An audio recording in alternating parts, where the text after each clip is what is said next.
Friends, it seems that Afghanistan's President Ghani refuses to stop maligning Pakistan or singling out Pakistan's name for all the ills that his country faces. He told the media just hours before the signing of the peace deal that key issues such as Taliban's relations with Pakistan and the sanctuaries they enjoy according to him there, as well as the place of the security forces and the position of the government need to be discussed first. He made those remarks in the presence of Mark Esper, the US Defense Secretary, and reiterated the same on a CNN interview the same evening, and once again on March the 3rd, in a public meeting in Nangarhar, the eastern province, Ghani once again mentioned Pakistan's name.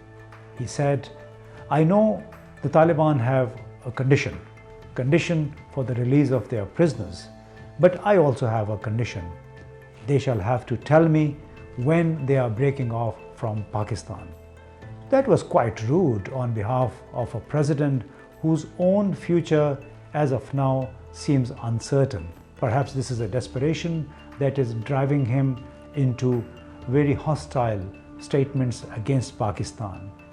Little does he realize that the United States has moved on as far as peace in Afghanistan is concerned and as far as Pakistan is concerned, because not only Pakistan but key regional countries like China and Russia are also on board for the Doha peace deal.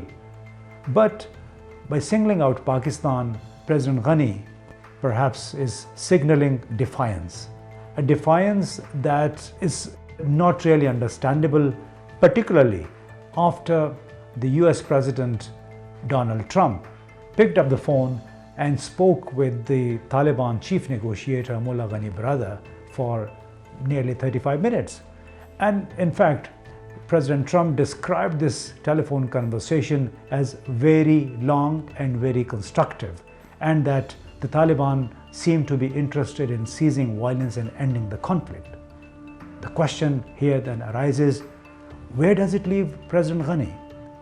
Perhaps not in a very enviable situation, because Ghani is now pitched against a huge critical mass of all those people, whether inside Afghanistan or outside Afghanistan, domestic, local actors and external actors who want peace, who want an end to the conflict, particularly because President Trump wants his troops back.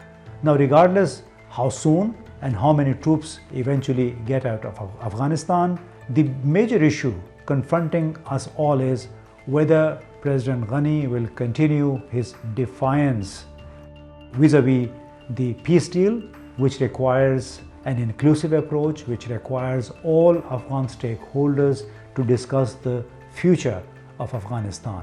According to the document, the future of Afghanistan will be determined by an intra-Afghan dialogue.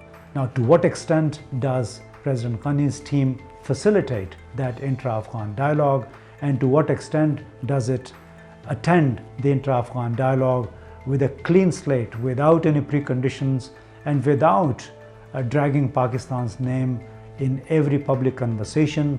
We'll have to wait and see.